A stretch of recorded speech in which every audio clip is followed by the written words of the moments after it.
ನೋಡ್ತಿದ್ರೆ ನನಗೆ ಬೇಜಾರಾಗತ್ತೆ. ಆದ್ರೆ ಇದು ನಿಮ್ಗೆ ಅರ್ಥ ಆಗ್ತಿಲ್ವೇ? ಅರ್ಥ ಮಾಡ್ಸಕ್ಕೂ ಆಗಲ್ಲ.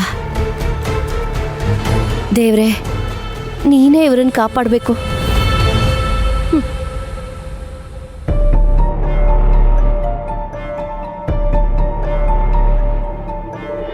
ಸರ್, ಹೊರಡೋಣವಾ?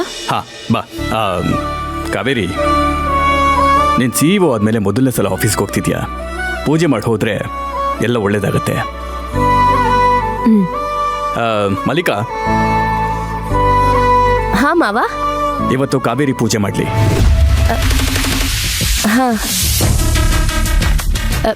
ಸರಿ ಮಾವ.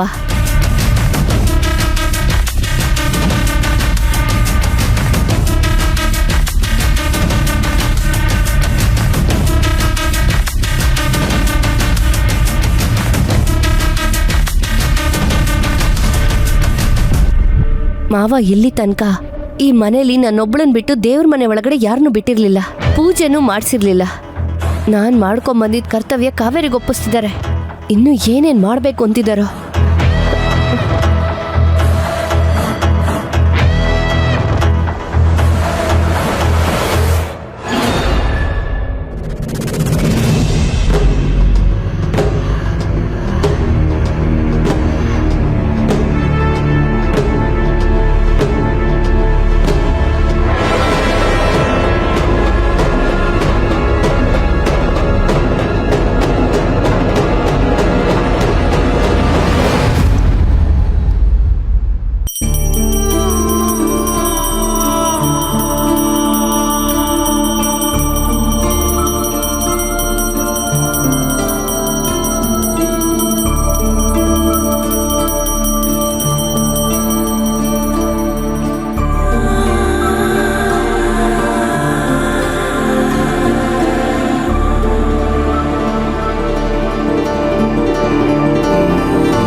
ನಮ್ಮಪ್ಪ ನಾನು ಮಾಡೋ ಕೆಲಸದಲ್ಲಿ ದೇವ್ರನ್ನ ನೋಡ್ಬೇಕು ಅಂತ ಹೇಳ್ಕೊಟ್ಟಿದ್ದಾರೆ.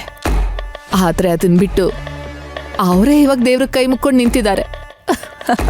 ಇದಕ್ಕೆಲ್ಲ ಏನ್ ಹೇಳ್ಬೇಕು ಅಂತಾನೆ ನನಗೆ ಗೊತ್ತಾಗ್ತಾ ಇಲ್ಲ.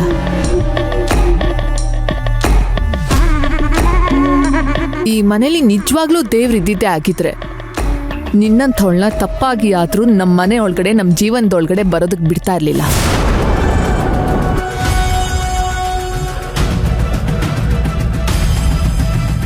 ನೀನಾಡೋ ನಾಟಕಕ್ಕೆ ನಮ್ಮಪ್ಪ ಮರಳಾಗಬಹುದು, ನಾವ್ಯಾರೂ ಮರಳಾಗಲ್ಲ.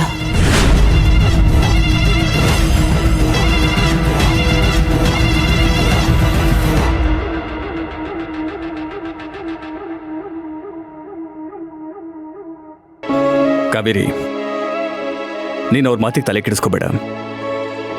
ಹೋಗಿಟ್ಟು ದೇವ್ರ ಕೈ ಮುಗಿದ್ಬಾ. ಹೋಗು.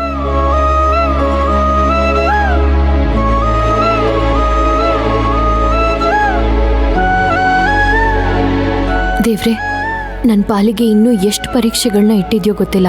ಆದರೆ ಸಾವಿರಾರು ಕುಟುಂಬಗಳಿಗೆ ಒಳ್ಳೇದಾಗಬೇಕು ಅಂತ ಇಡ್ತಿರೋ ಈ ನನ್ನ ಮೊದಲನೇ ಹೆಜ್ಜೆಗೆ ಆಸರೆ ಆಗ್ತೀಯಾ, ಆಶೀರ್ವಾದ ಮಾಡ್ತೀಯಾ ಅಂತ ನಂಬಿದ್ದೀನಿ.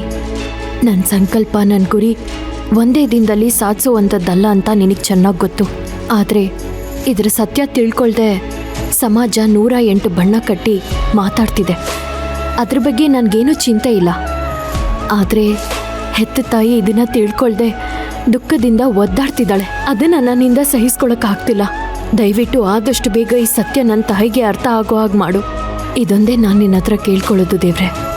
ದೇವ್ರೆ, ಜೀವನದಲ್ಲಿ ನಾನು ಕೇಳ್ಕೊಳ್ದೆ ನನಗೆಲ್ಲ ಕೊಟ್ಟಿದ್ಯಾ. ಆಸ್ತಿ, ಐಶ್ವರ್ಯ, ಹಣ, ಅಂತಸ್ತು ಎಲ್ಲ. ಆದರೆ ಅದೆಲ್ಲವನ್ನ ಅನುಭವಿಸೋದಕ್ಕೆ ಟೈಮ್ ಕೊಟ್ಟಿಲ್ಲ. ಅದನ್ನು ಕೊಡು ಅಂತ ಕೇಳ್ಕೊಂಡ್ರು ಕೊಡೋ ಸ್ಥಿತಿಲಿ ನೀನಿಲ್ಲ ಅಂತ ಗೊತ್ತು. ಸಾವಿರಾರು ಜನರ ಭವಿಷ್ಯ ನನ್ನ ಮೇಲೆ ಆಧಾರವಾಗಿತ್ತು. ನಾನು ಹೋದರೆ ಅವರ ಸ್ಥಿತಿ ಹೇಗೆ ಅಂತ ತುಂಬ ಯೋಚನೆ ಆಗಿತ್ತು. ಆ ಜವಾಬ್ದಾರಿಗಳನ್ನು ಮನೆಯವ್ರಿಗೆ ಕೊಡೋಣ ಅಂದ್ಕೊಂಡ್ರೆ ಅವ್ರು ಯಾರೂ ಅದಕ್ಕೆ ಸಮರ್ಥರಲ್ಲ. ಅದಕ್ಕೆ ಕಾವೇರಿಗೆ ಆ ಜವಾಬ್ದಾರಿಯನ್ನು ಕೊಟ್ಟೆ. ಕೊಟ್ಟಿರೋ ರೀತಿ ತಪ್ಪಾಗಿರಬಹುದು, ಆದರೆ ಸರಿಯಾದ ವ್ಯಕ್ತಿಗೆ ಆ ಜವಾಬ್ದಾರಿ ಕೊಟ್ಟಿದ್ದೀನಿ ಅಂತ ನನಗೆ ಸಮಾಧಾನ ಇದೆ. ಇವತ್ತಲ್ಲ ನಾಳೆ ಈ ಜೀವ ಹೋಗುತ್ತೆ. ಆಗ ಕಾವೇರಿ ಜೊತೆ ಬೆನ್ನೆಲುಬಾಗಿ ನಿಲ್ಲೋದಕ್ಕೆ ಯಾರೂ ಇಲ್ಲ. ನಿನ್ನ ಕೃಪೆ ಕಾವೇರಿ ಮೇಲಿದ್ರೆ ಅವಳಿಗೆ ಯಾರ ಸಹಾಯನೂ ಬೇಕಿಲ್ಲ. ಅವಳೀಗ ಎಲ್ಲವನ್ನ ಸಾಧಿಸಿದಾಳೆ. ದಯವಿಟ್ಟು ನಿನ್ನ ಕೃಪೆ ಕಾವೇರಿ ಮೇಲಿಡು ಭಗವಂತ.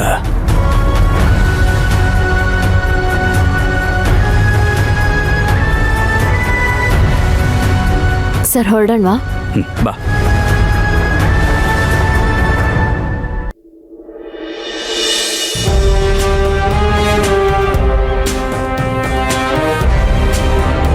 ಅಲ್ಲ ಕಾತಿ, ಎಲ್ರಿಗೂ ಸಾಮ ದಾನ ದಂಡ ಭೇದ ಅಂತ ಪಾಠ ಹೇಳ್ಕೊಟ್ಟು ನೀನೇ ಈ ರೀತಿ ರಿಯಾಕ್ಟ್ ಮಾಡಿದ್ರೆ ಅದಕ್ಕೇನು ಅರ್ಥ ಬಂತೇಳು?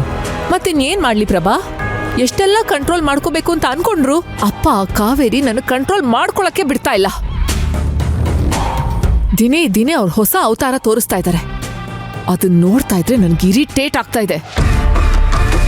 ಇವತ್ತು ಅವಳ ಕೈಯಲ್ಲಿ ದೇವ್ರ ಪೂಜೆ ಮಾಡಿಸಿದ್ದಾರೆ. ಮಾಡ್ಬಾರ್ದನ್ನ ಮಾಡಿ ಕೈ ಮುಗಿದ್ರೆ ಆ ದೇವ್ರ ಒಪ್ಕೋತಾನ? ಆ ದೇವ್ರು ಒಪ್ಕೋತಾನೋ ಬಿಡ್ತಾನೋ, ಆದರೆ ನಾವು ಕಾವೇರಿ ನಮ್ಮನೆ ಯಜಮಾನಿ, ಕಂಪ್ನಿ CEO ಅಂತ ಒಪ್ಕೊಳ್ಳಿ ಅಂತ ನಿಮ್ಮಪ್ಪ ನಾನಾ ರೀತಿ ಪ್ರಯತ್ನ ಮಾಡ್ತಿದ್ದಾರೆ. ಅವ್ರು ಏನೇ ಮಾಡಿದ್ರು, ಎಷ್ಟೇ ಪ್ರಯತ್ನ ಪಟ್ಟರು, ನಾವು ಆ ಕಾವೇರಿನ ಯಾವುದೇ ಕಾರಣಕ್ಕೂ ಮನೆ ಯಜಮಾನಿ, ಕಂಪನಿ CEO ಅಂತ ಒಪ್ಕೊಳ್ಳೋದಕ್ಕೆ ಸಾಧ್ಯನೇ ಇಲ್ಲ. ನಾನು ಅವಳನ್ನ ಈ ಮನೆಯಿಂದ, ಕಂಪನಿಯಿಂದ ಆಚೆ ಹಾಕೋ ತನಕ ನನ್ನ ಪ್ರಯತ್ನ ಬಿಡೋದಿಲ್ಲ. ಇವತ್ತು ಮನೆಯಲ್ಲಿ ಪೂಜೆ ಮಾಡೋ ಅಧಿಕಾರ ಕಿತ್ಕೊಂಡ್ಲು, ನಾಳೆ ನಿಮ್ಮಪ್ಪ ಕೊಟ್ಟಿರೋ ಚೂರು ಪರು ಅಧಿಕಾರನೂ ಕಿತ್ಕೋತಾಳೆ. ಹೌದು ಕಣೆ, ನೀನು ಹೇಳೋದು ನಿಜ. ಅವಳು ನಮ್ಮ ಮನೇಲೇ ಇದ್ರೆ ನಮ್ಗೆ ಯಾರಿಗೂ ಉಳಿಗಾಲ ಇಲ್ಲ. ಆದಷ್ಟು ಬೇಗ ಅವಳನ್ನ ನಮ್ಮ ಮನೆಯಿಂದ ಆಚೆ ಹಾಕ್ಬೇಕು.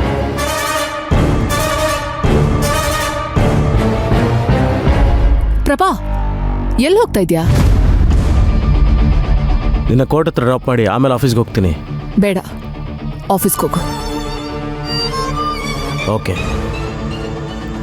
ಅಲ್ಲ ಕತಿ, ನೀನು ಕೋರ್ಟ್ಗೆ ಹೋಗಲ್ವಾ? ಕೋರ್ಟ್ಗೆ ಹೋಗಿ ಯಾರನ್ನ ಉದ್ಧಾರ ಮಾಡ್ಲಿ ಪ್ರಭಾ?